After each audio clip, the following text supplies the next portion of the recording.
सोने में जो कल चमक देखने को मिली थी, आज वो फीकी पड़ गई है। दरअसल ग्लोबल मार्केट्स में गिरावट से घरेलू बाजार पर भी सोने के दाम 1% फिसल गए। वहीं चांदी में ज्यादा दबाव देखने को मिला है। दाम जो है करीब 1000 रुपए तक टूटे हैं। साथ ही अगर कच्चे तेल का जायजा ले तो कल की गिरावट के बाद अब 1% का उछाल देखने को मिल रहा है। एग्री कमोडिटीज में भी अगर देखें तो इलायची को छोड़ सभी मसालों में आज तेजी ही देखने को मिली है। धनिया 4% का अपर सर्किट पर कारोबार करता दिखाई दिया, लेकिन गेहूं में बिकवाली हावी होती हुई दिखाई दी। लेकिन यहां से आगे की रणनीति क्या रहेगी, शाम के सत्र की आपकी क्या तैयारी होनी चाहिए, इस पर हम बात करेंगे। मोतीलाल ओसवाल कमोडिटीज के नवनीत दमानी हमारे साथ जुड़ रहे हैं और साथ ही एंजल कमोडिटीज के अनुज गुप्ता। आप दोनों का ही स्वागत है। चर्चा की शुरुआत में ये जानना चाहूंगी कि अगर नया ट्रेड लेना है तो कौन सा हॉटेस्ट पिक रहेगा। अनुज बताइए, क्या ट्रेड आप सुझा रहे हैं? देखिए, हमने वीट में तेजी आते हुए देखी है। मुझे लगता है कि उसके साथ में अगर हम देखें तो बार्ले के अंदर भी कहीं ना कहीं एक पॉजिटिव ट्रेंड बना है। मुझे लगता है कि बार्ले के अंदर बाय इनिशिएट करके चल सकते हैं करीबन 1790 1800 के आसपास। स्टॉप लॉस 1750 का रहेगा, टारगेट करीबन 1870 तक देखने को मिल सकता है। वहीं हमने दूसरी तरफ कपास के अंदर भी लोअर लेवल्स पे बाइंग आते हुए देखी है। मुझे लगता है कि कपास के अंदर भी बाय इनिशिएट कर सकते हैं करीबन 900 के आसपास। स्टॉप लॉस 870 रहेगा, करीबन टारगेट 945 तक देखने को मिल सकता है। दोनों ही कॉल्स को पोजिशनल तौर पर भी इनिशिएट कर सकते हैं। तो ये फिलहाल इस समय के हॉट पिक्स एग्री कमोडिटीज में। लेकिन नवनीत, आप कहां पर पैसा लगाने में फायदा देख रहे हैं? जी, मेरी रिकमेंडेशन रहेगी क्रूड को सेल किया जा सकता है। हमने देखा है क्रूड करीब $52 $53 के आसपास से गिरते हुए $47 के नीचे आ चुका है। जो एक इंपॉर्टेंट सपोर्ट है उसके नीचे ट्रेड कर रहा है और ऐसा लग रहा है कि यहाँ से कोई भी पुल बैक एक सेलिंग अपॉर्चुनिटी फिर से क्रिएट कर रहा है। 3075 के आसपास सेल करने का एक्सपेक्टेशन रखता हूँ। 2990 डाउन साइड टारगेट हो सकता है। कच्चे तेल में यहाँ पर पोजीशन जो है वो बिकवाली की रहेगी। साथ ही साथ दूसरी कमोडिटीज में भी आज हमने देखा है काफ़ी सेल साइड की पोजीशंस एक्टिव होती हुई दिखाई दी है। दरअसल अगर आप यहाँ पर प्रेशियस मेटल्स पर नजर डालें तो दिवाली के बाद करीब 2500 रुपए के उछाल के बाद चांदी खासतौर से टूट रही है, बिखर रही है। इसके दाम फिर से 43,000 रुपए के स्तर पर आ चुके हैं। क्यों टूटी है चांदी इतनी, इसके फंडामेंटल्स क्या इशारा कर रहे हैं, इस सब पर बात करने के लिए CNBC TV 18 की कमोडिटीज एडिटर मनीषा गुप्ता हमारे साथ है। मनीषा, 2 दिन पहले तक चांदी में इतनी चमक देखने को मिल रही थी, लेकिन अचानक ये जो बिकवाली हावी हुई है, क्या बड़ी वजह है?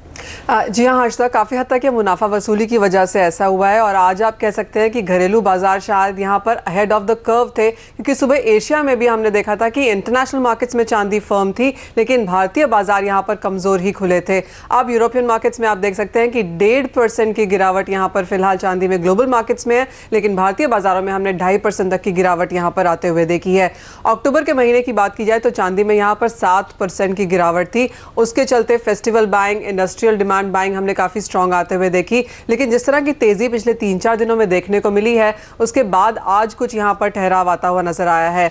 गोल्ड पे थोड़ी सी मुनाफा वसूली है और चांदी क्योंकि छोटा ज्यादा वॉलेटाइल कमोडिटी है, वहां पे आपने मुनाफा वसूली काफी जोरदार आते हुए देखी है। इन एनी केस यहाँ पर चार्टिस्ट भी बता रहे थे कि जो रनअप हम यहाँ पर चांदी में आता हुआ देख रहे हैं शायद वो सस्टेनेबल नहीं है, क्योंकि यूएस प्रेसिडेंशियल इलेक्शंस के चलते जो थोड़ी बहुत अनसर्टनिटी यहाँ पर ग्लोबल मार्केट्स में है, उसकी वजह से यहाँ पर खरीदारी आई है, लेकिन चांदी शायद ये सस्टेन नहीं कर पाएगी। ज्यादातर बैंक्स और ग्लोबल मार्केट्स भी यही कह रहे हैं कि अगर आपको सेफ हेवन बाइंग या अनसर्टनिटी से बचने के लिए बाइंग करनी है तो वो सोने में की जानी चाहिए, क्योंकि चांदी यहां पर आगे भी काफी वॉलेटाइल कारोबार कर सकती है। चलो, तो उठापटक जारी रहेगा चांदी में, और अगर सेफर हेवन की बात करें तो सोना ही आपका साथ देगा, ना कि चांदी। शुक्रिया मनीषा इस जानकारी के लिए। नवनीत, मैं आपसे समझना चाहूंगी, जिस तरह का स्लाइड देखने को मिला है, अब कितना करेक्शन आगे बाकी है? क्योंकि जैसे मनीषा भी बता रही थी कि फेस्टिव डिमांड के चलते एक स्पाइक आया था और अब हम देख रहे हैं प्रेशर आने लग गया है, तो कितनी करेक्टिव मूव आगे आएगी?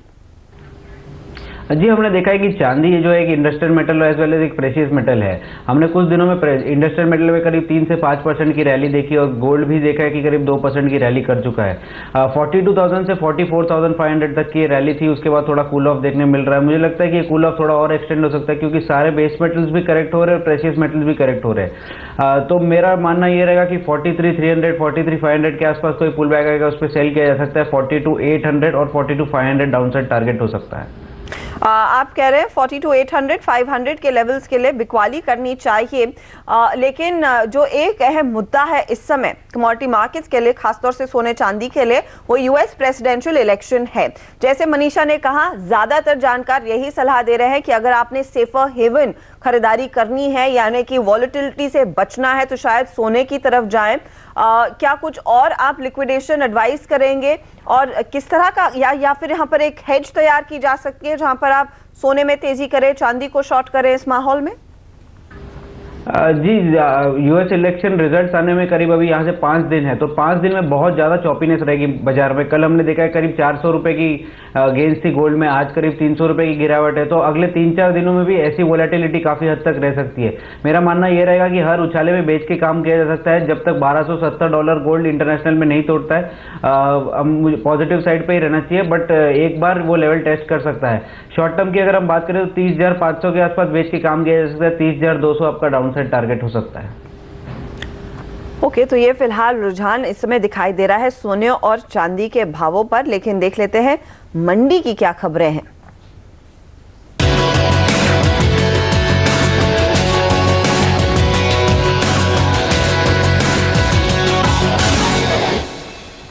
गेहूं की कीमतों पर आज सीएनबीसी आवाज की खबर का बड़ा असर दिखा है। कीमतों पर काबू के लिए सरकार अतिरिक्त 10 लाख टन गेहूं खुले बाजार में जारी करने वाली है, रिलीज करने वाली है। सीएनबीसी आवाज के पूछे जाने पर खाद्य मंत्री रामविलास पासवान ने कहा कि ये गेहूं स्ट्रेटेजिक स्टॉक से जारी किया जाएगा।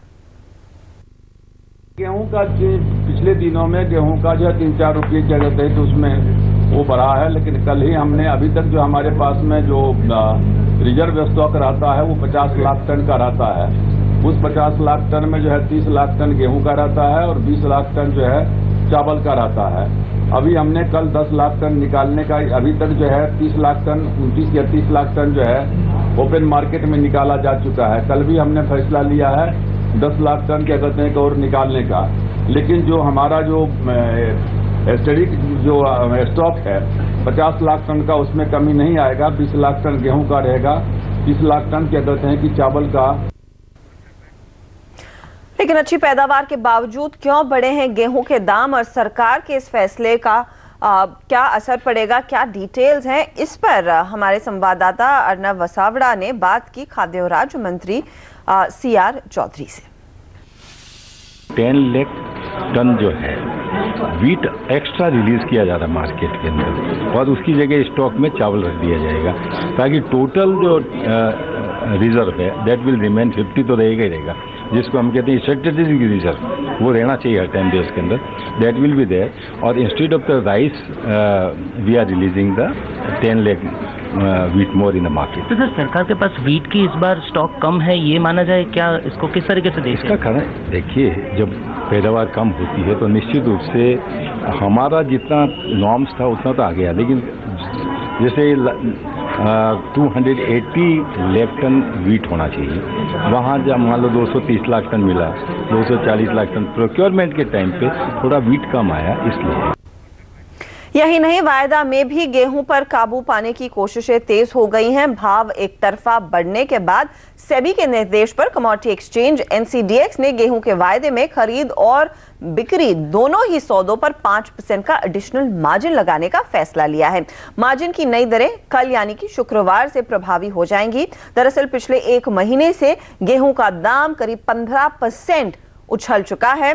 फिलहाल वायदा और मंडियों में ये 2000 रुपए के ऊपर है, जो अब तक का रिकॉर्ड स्तर है। आपको बता दें कि सबसे पहले सीएनबीसी आवाज ने इस मामले को उठाया था और उसी का असर अब दिखाई दे रहा है। सरकार ने कड़े फैसले लिए हैं और साथ ही सेबी भी हरकत में आ गई है। अनुज, इसी पर मैं सवाल लेना चाहूंगी। पिछले 10 महीनों में 10 से 20% महंगा हो चुका है गेहूं, और सरकार का जो एक्शन आ चुका है, कितना आपको इसका क्या असर दिख रहा है? क्या नीजक रिएक्शन से कुछ करेक्शन देखने को मिल रहा है, या फिर एक अब समय आ गया है कि यहाँ पर इस कमोडिटी से एग्जिट लें, बिकवाली करें?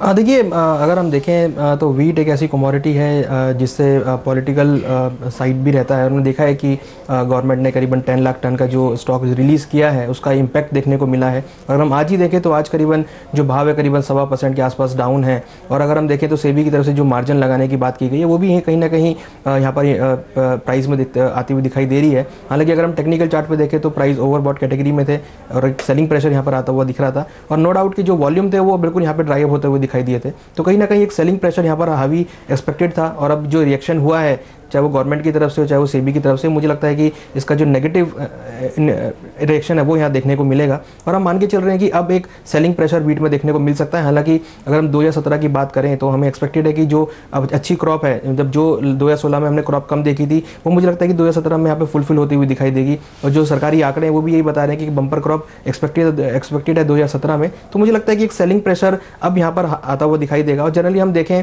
तो 2000 जब भी साल का अंत होता है और क्योंकि जब भी दिसंबर या जनवरी का महीना आता है तो उस टाइम अगर हम देखें तो जो गेहूं की क्रॉप होती है वो कम होती हुई दिखाई देती है, जो गेहूं का स्टॉक होता है वो कम होता हुआ दिखाई देता है, क्योंकि जो किसान लोग हैं वो अब नए स्टॉक को भरने के लिए जो पुराना स्टॉक है उसको निकालते हैं। तो यहाँ पर मुझे लगता है कि अब इन भावों पर मंडियों के अंदर जो सप्लाई है वो बढ़ती हुई दिखाई देगी। और जो नया स्टॉक आएगा जो कि हम मान के चल रहे हैं कि काफ़ी अच्छी बम्पर क्रॉप हो सकती है, तो मुझे लगता है कि आने वाली क्रॉप की वजह से अब इन भावों में ज़्यादा बढ़त देखने को नहीं मिलेगी और भाव नीचे आते हुए दिखाई देंगे।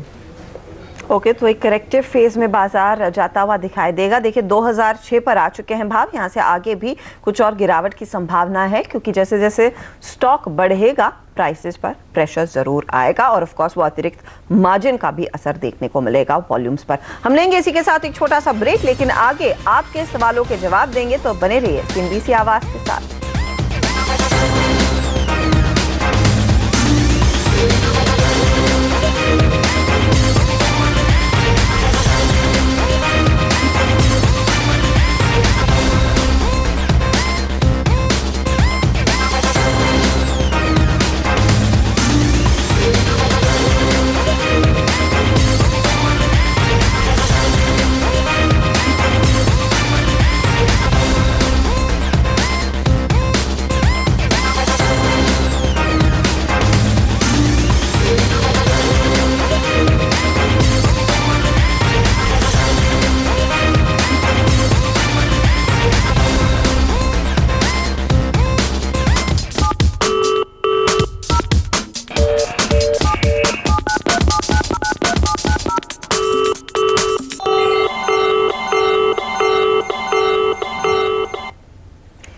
आप देख रहे हैं कमोडिटी कॉल CNBC आवाज पर और अब बारी है आपके सवालों के जवाब देने की। हमारे साथ है अनुज और साथ ही साथ नवनीत, और जानेंगे यहाँ से आगे आपकी क्या ट्रेडिंग रणनीति होनी चाहिए। पहले दर्शक लाइन पर जुड़ गए हैं ओम प्रकाश मुजफ्फरपुर बिहार से। ओम प्रकाश जी नमस्कार, पूछे अपना सवाल। जी नमस्कार मैम, मैंने 3084 पे कू डाल दिया है 2 लॉट 3084, राइट? ठीक है, 2 लॉट कच्चे तेल में है। इनफैक्ट कच्चे तेल में आपको उछाल बनता हुआ दिखाई जरूर दे रहा है। क्या सलाह होगी? 3063 के भाव आए हैं नवनीत, क्या इनका प्राइस और प्रॉफिट निकल पाएगा? अच्छा, मुझे लगता है क्रूड ऑयल अभी भी वीक है और शॉर्ट टर्म में ये थोड़ा सा और करेक्शन दिखा सकता है, करीब 3000 से 2950 रुपए तक जा सकता है। तो मेरा ये मानना रहेगा कि थोड़ा पुल बैक आएगा, इनके भाव के आसपास आए अगर तो निकल जाना चाहिए। अगर ये प्राइस होल्ड करना ही चाहते हैं तो इनको स्टॉप लॉस लगाना चाहिए 3030। अगर फिर से तोड़ेगा तो ये अपने पोजीशन से स्टॉप आउट हो जाना चाहिए। चलिए 3030 का देखिए सर स्टॉप लॉस लगाइए, क्योंकि नॉर्मली इस समय नवनीत शॉर्ट है, बिकवाली की सलाह दे रहे हैं कच्चे तेल पर। तो 3030 का अगर स्टॉप ट्रिगर होता है तो आप एग्जिट कर लें और अपने परचेज प्राइस के करीब जितना भी जाइए पास कमोडिटी, आप एग्जिट की तैयारी में बैठिएगा। संजय हरियाणा से लाइन पर है, पूछिए संजय। नमस्कार मैडम। नमस्कार सर, बताइए। मैंने दिसंबर का 2 कार्डमोम सेल है 1165 पे, ठीक है, तो क्या करना चाहिए मैम? 1165 की पोजीशन, और आज हमने देखा है कि इलायची में दबाव देखने को मिला था, क्योंकि बाकी मसालों में तेजी थी लेकिन इलायची देखिए 2.5% नीचे है, लेकिन आपने तेजी की पोजीशन 1165 पर ली हुई है। अनुज, क्योंकि मार्केट थोड़ा सा प्रेशर में आ रहा है, क्या इनको एक बार मुनाफा वसूली पर जोर देना चाहिए या फिर होल्ड करे पोजीशन को? देखिए दिसंबर जो कॉन्ट्रैक्ट है वो करीबन 1330 के आसपास चल रहा है और उनकी जो पोजीशन है वो 1100 के आसपास है। मुझे लगता है कि अब भाव जो है वो ओवरबॉट कैटेगरी में है और अगर हम देखें तो कहीं ना कहीं यहाँ पे जो सप्लाई है वो बढ़ती हुई दिखाई दे रही है। तो मुझे लगता है कि अगर ये होल्ड करते तो नीचे इनको करीबन 1280 1250 तक की रेंज मिल सकती है। तो एडवाइस है कि उन रेट्स पर निकल जाएँ, क्योंकि अगर हम देखें तो ओवरऑल जो ट्रेंड बना है कार्डमम का वो पॉजिटिव है। तो प्रॉफिट बुकिंग यहाँ पर हम देख रहे हैं, तो मुझे लगता है कि ज़्यादा गिरावट देखने को नहीं मिलेगी। 1250 के आसपास ये अपनी पोजीशन से निकलकर बाइंग की पोजीशन बना सकते हैं। ठीक है, ये आपके लिए सलाह आती हुई। अब जितेंद्र का सवाल लेते हैं, चित्तौड़गढ़ से लाइन पर हैं, पूछे जितेंद्र।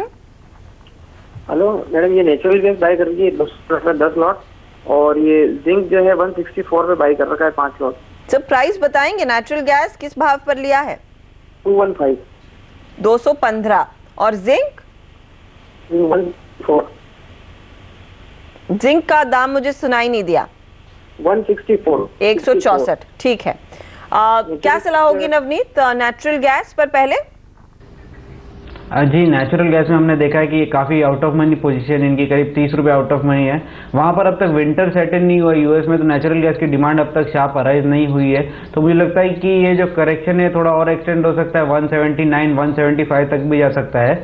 ये ऑलरेडी काफ़ी आउट ऑफ मनी पोजीशन है, तो इनको अगर एवरेज करना है तो 175 179 के आसपास अपनी पोजीशन को एवरेज करने का कंटेम्पलेट कर सकते हैं। और सेकंड इनका सवाल है जिंक के ऊपर। जी, मुझे लगता है कि जिंक में एक अच्छा करेक्शन देखने मिला है कल के सेशन में, बट आज थोड़ा स्ट्रेंथ दिखा रहा है। 164 165 के लेवल फिर से आ सकते हैं, तो इनका प्रॉफिट में या एटलीस्ट भाव टू भाव इनकी पोजीशन से इनको एग्जिट मिल सकता है। अगर 161 के नीचे क्लोज करता है तो इनको एग्जिट कर लेना चाहिए अपनी पोजीशन।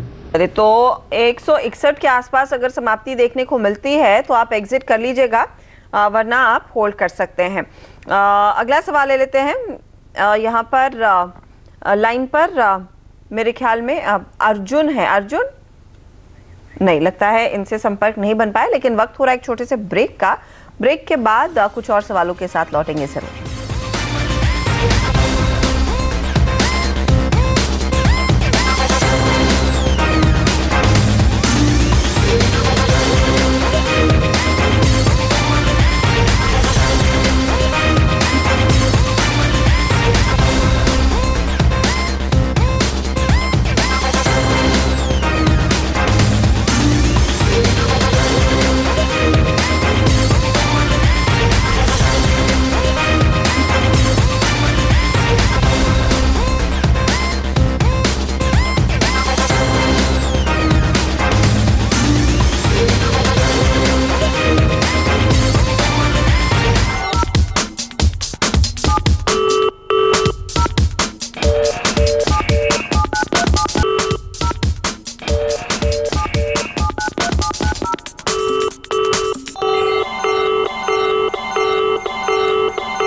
कमोडिटी कॉल और अब हमारे अगले दर्शक लाइन पर जुड़ गए हैं। अर्जुन ग्वालियर से। अर्जुन नमस्कार, पूछिए। नमस्कार जी, गुड इवनिंग मैम। बताइए सर। जी, मैंने क्या है कि आपकी कमोडिटी कॉल देख देख कर ही ग्वारसीड प्लस किया हुआ है 3596 3596 से। ओके, 3 लॉट है मेरे, लेकिन तब से मैं न्यूज सुनते आ रहा हूँ कि ये 4000 हो जाएगा, 4.5 हो जाएगा।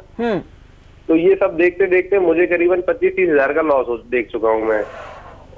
तो ये कॉल्स कभी सही होंगे या नहीं? मैं उम्मीद तो कर रही हूँ कॉल सही होंगे, लेकिन अनुज आप ही बताइए, क्योंकि इन्होंने 3596 पर कमोडिटी ले रखी है ग्वारसीड की और 4000 का तो इंतजार है। अनफॉर्चुनेटली इन्होंने वो स्टॉप लॉसेस पर जोर नहीं दिया जो जानकार हमेशा सुझाते हैं।